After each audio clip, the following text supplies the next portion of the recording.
Hi, I'm Rebecca Petris at the Dry Eye Foundation. I'm excited for 2025.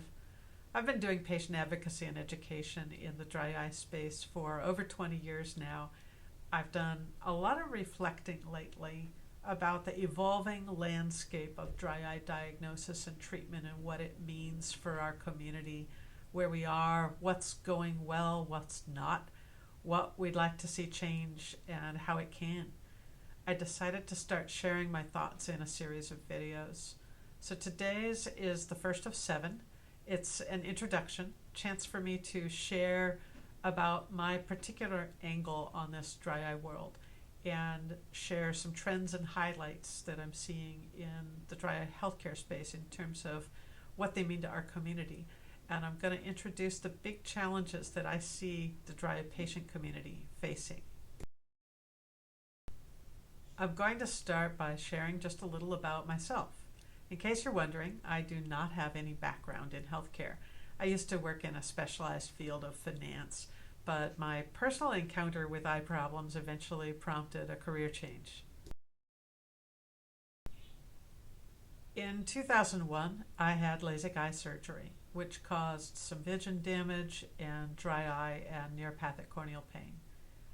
Pretty soon after that, I became active in online communities, and gradually I began doing some patient advocacy work.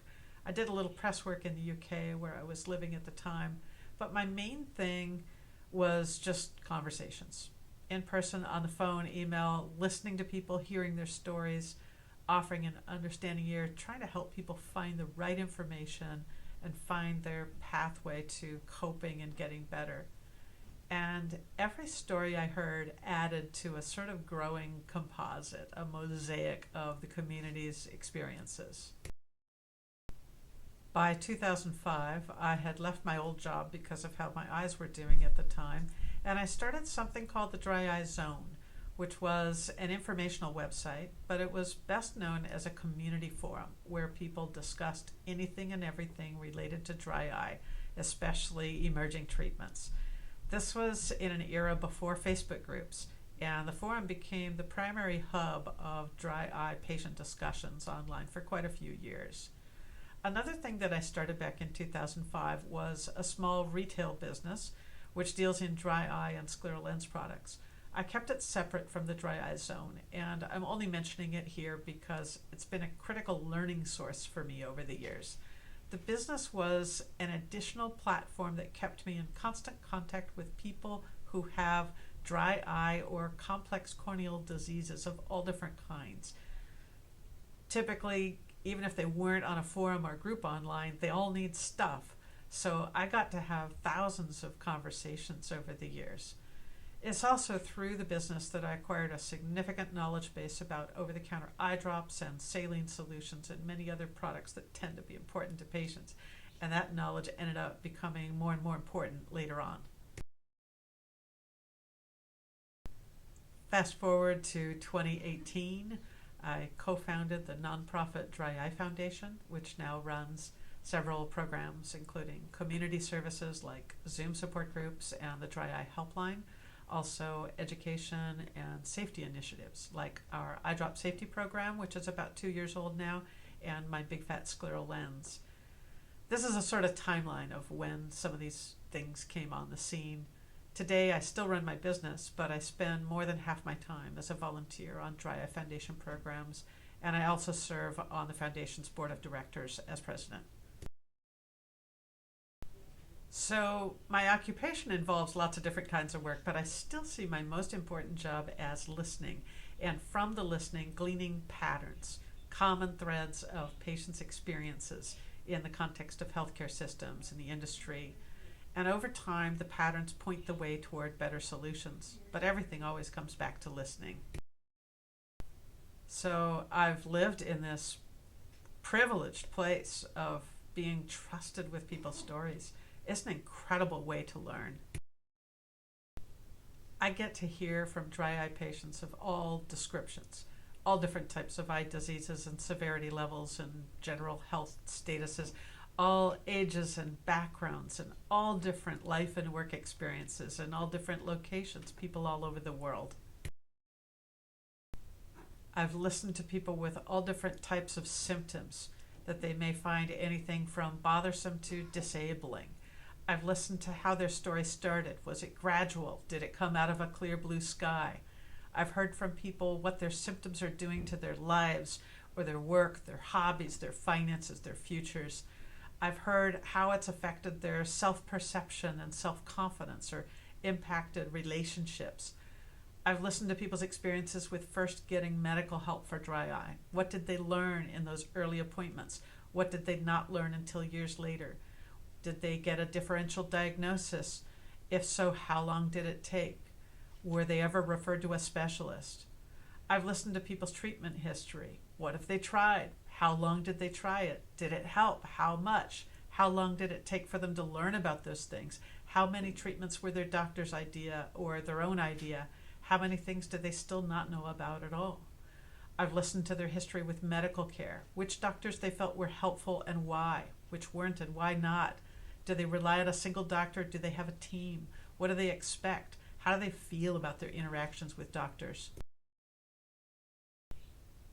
And in the context of our support groups and helpline, I also get to see how people come together to support each other, to essentially crowdsource that critical piece of information they might need, or a doctor referral, or an insight, or insurance information, or practical strategy, or just some kind encouragement. In these years of listening, I've observed many patterns in our community's experiences. I'll be sharing more about those throughout this video series. Right now, I want to just zoom in on two important ones: a good pattern and a not good pattern. The first pattern is that it gets better.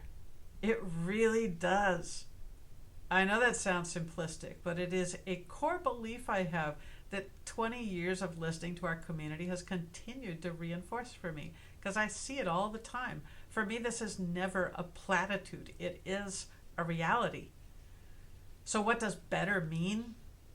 Better doesn't necessarily mean healed or cured. Better is a spectrum. But what better means to me above anything else is I'm no longer thinking about my eyes all the time. That is perhaps the single greatest impact factor of this thing we call dry eye.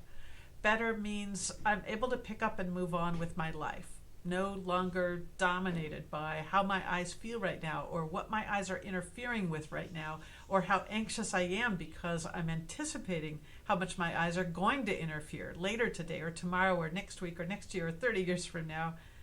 Better might mean that my eyes feel better because a medical condition I'm being treated for has improved.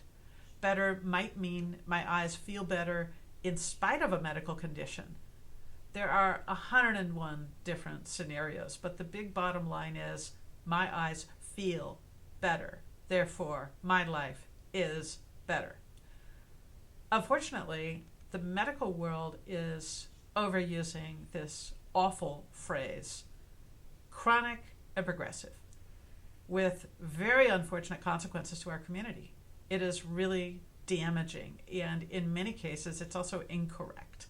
I'm going to get into that more later in this video series, but if you are a patient who is struggling, I would urge you not to credit that chronic and progressive language. Don't take it to heart. When you're struggling and you hear those particular words, you may internalize it as the way I feel right now, the level of life impact I'm experiencing right now. I'm going to take that and extrapolate it out into the indefinite future. And when you're in a hard place, that's terrifying and just not an accurate portrayal of reality. The truth is, it does get better. Even in the worst cases where disease doesn't get better, our pain or our symptoms get better and we get better. Pattern number two is something I've observed for more than 20 years, first in the post-LASIK community and then in the broader dry eye community. Way too many of us dry eye patients struggle way too much for way too long before we get effective help that sets us back on our feet to where we can move on with life. The nature of this experience too often takes a large and sometimes lasting toll. it can undermine our ability to partner effectively with healthcare professionals. It can affect our employment and our financial security, and it commonly has an adverse effect on our social and mental health. It's so cruel because not only is the disease having this direct negative impact on my life, but my own efforts to get help when they are repeatedly unsuccessful can send me into a destructive spiral. Those of you who have been through this know exactly what I'm talking about. So stepping back now, I've spent 20 years trying to be helpful to people who are in the middle of that thing. And I will gladly spend 20 more. But it's also high time we figure out how to keep it from happening in the first place, or at least to shorten the cycle, because I'm convinced this is preventable.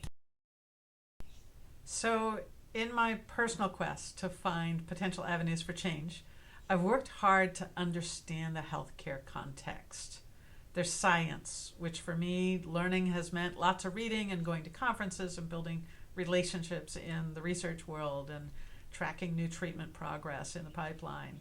There's industry, following developments, again, building relationships, keeping tabs on treatments and products. There's the regulatory world, learning how the FDA relates to drugs versus medical devices and biologics and blood products, and probing safety issues.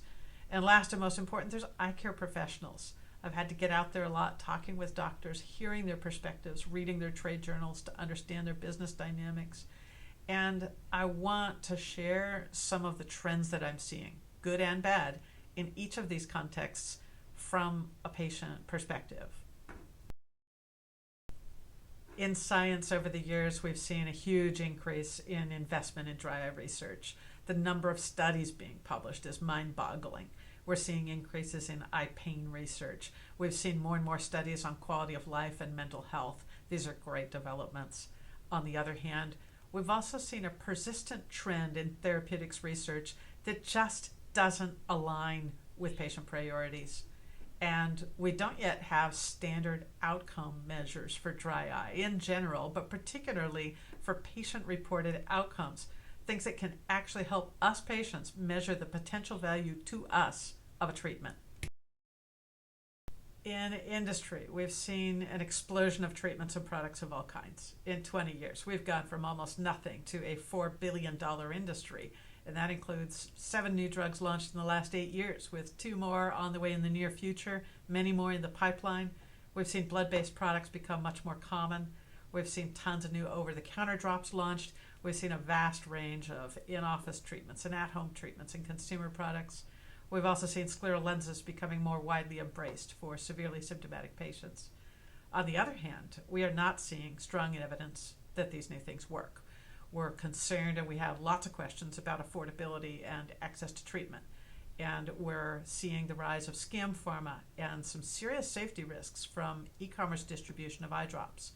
We have some concerns that KOL marketing, which means doctors marketing to doctors, may at times be detrimental to patient well-being, something I'll cover in video number 6. In the government and regulatory world, we've seen the FDA approve many new dry eye drugs in recent years after a long dry spell, and we're seeing relatively rapid action on safety issues in over-the-counter drops. We've seen the National Eye Institute funding important research, including a $5 million project on neuropathic corneal pain. On the other hand, the National Eye Institute itself is facing an uncertain future. Budget cuts, at best. It's currently under threat of being folded into an entirely different part of the NIH, which does not bode well for eye research. On the regulatory front, we're seeing significant issues with the quality of the evidence base for dry eye drugs and devices that are getting approved. We do not see the FDA sufficiently prioritizing what patients need yet, and we're seeing regulation of the over-the-counter sector as not yet able to keep up with today's challenges. Last, in the provider world, we're seeing a ton of education, meaning more eye care providers are becoming more literate in more aspects of dry eye, which is excellent. Eye care providers are expanding strategies to support dry eye patients. We're seeing more awareness of neuropathic pain. which is really important because it means more patients are at least getting validation that they have a real problem. At the same time, many patients are still being told it's just dry eye without any more detailed diagnosis or education. We've seen providers struggling to keep up with the constant stream of new stuff. We've also seen them just as frustrated as us patients sometimes with the new treatments not helping enough. And we've seen steady growth in eye care practices transitioning from one extreme of dry eye as an afterthought to another extreme of dry eye as a profit center. Those are all just examples of things I'm seeing and where my head is at. Big picture, net, compared to 20 years ago, I know we are seeing many laudable advances in research and in treatment options. At the same time, I believe we are also seeing an increase in the complexity of the overall burden on us symptomatic dry eye patients trying to find our way.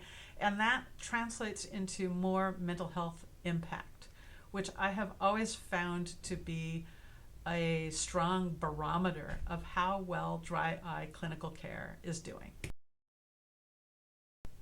So everyone knows we have a problem here, right? I mean, I hear it from everyone everywhere. We patients know it because we're living it. The more stuff we try, it starts feeling like an expensive exercise in futility.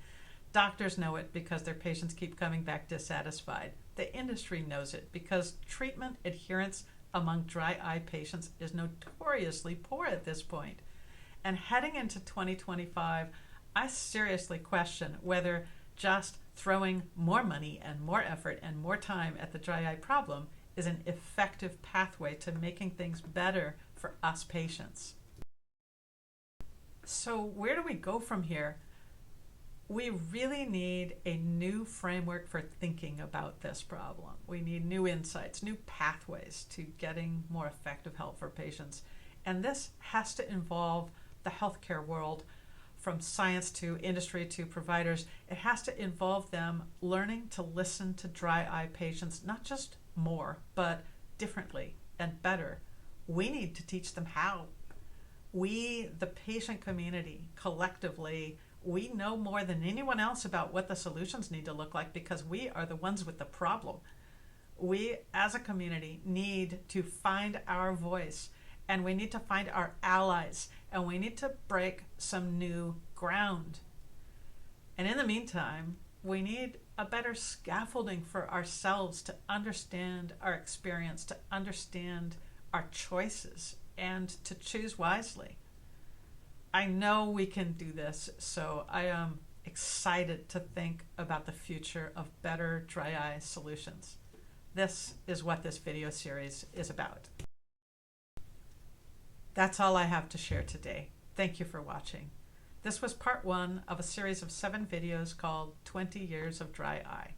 Part 2 in the series is going to be about the definition of dry eye and what I think of as dry eye disease's wrong jungle problem.